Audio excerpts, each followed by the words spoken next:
BJP బీఆర్ఎస్తో కుమ్మక్కైందని CM Revanth Reddy మాట్లాడడం ఆయన అవివేకానికి నిదర్శనమని బీజేపీ సిద్దిపేట జిల్లా అధికార ప్రతినిధి జిల్లాల రమేష్ అన్నారు. రాష్ట్రంలో బీజేపీ పార్టీ మెజార్టీ స్థానాలు గెలవడం సీఎం రేవంత్ రెడ్డికి వెన్నులో వణుకు పడుతుందని ఆయన విమర్శించారు. రాష్ట్రంలో కాంగ్రెస్కు బీజేపీ ప్రత్యామ్నాయమని రమేష్ అన్నారు. సిద్దిపేట జిల్లా నారాయణరావుపేట మండల కేంద్రంలో మండల అధ్యక్షుడు పొన్నాల బాబుతో కలిసి మీడియాతో మాట్లాడారు.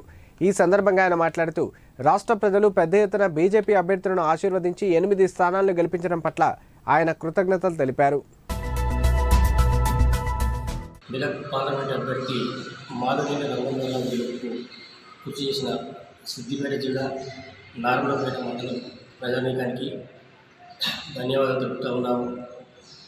మరి సీఎం రేవంత్ రెడ్డి గారు ఏదైతే ఆరోపణ చేశారో భారతీయ జనతా పార్టీకి ఓటింగ్ శాతం పెరగడం కారణం హరీష్ రావు అని చెప్పేసి మాట్లాడడం సిగ్గుచేటు. ఈరోజు మీరు ప్రచారం లేకుండా మీ యొక్క అహంకార ధోరణితో రాష్ట్రంలో మా గవర్నమెంట్ ఉంది, మాకే ఇస్తారు, మేము ఇక్కడ కూడా తిరగము అని చెప్పేసి ఆలోచనతో మీ పాంప్లెట్ అనేది మీ యొక్క కార్యకర్తలే పాన్ షాపులలో, కిరణ్ షాపులలో, హోటళ్లలో దొరకబెట్టిన వైద్యం కూడా ఆల్రెడీ సోషల్ మీడియాలో చూసినాం. ఇలా భారతీయ జనతా పార్టీ బీఆర్ఎస్ ఒకటని చెప్పేసి మాట్లాడకూడదు. ఒకవేళ ఆ ఓట్లు మీకే పోలైతే మీరు ఏం మాట్లాడదు. మరి వివిధ కాన్స్టిట్యూషన్లు కానీ వివిధ సెపరేట్లో కానీ రోజు మీ 8 సీట్లు గెలిచి మరి దానికి ఏమంటాం దానికి పూర్తిగా మద్దతు ఇచ్చి ఓటర్ మహాశయం గెలుపుకు మాకు సహకారం చేసి రఘునందన్ రావుకు గెలుపు కృషి చేసింది. అంతే తప్ప మేము వాళ్ళకు లోపగా ఒప్పందం కాదు.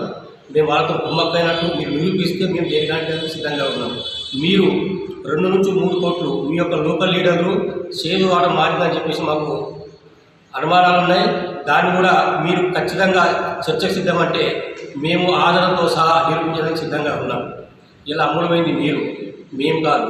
భారతీయ జనతా పార్టీ ధర్మం కోసం, దేశం కోసం, సిద్ధాంతం కోసం కట్టుబడే పార్టీ మా భారతీయ జనతా పార్టీ.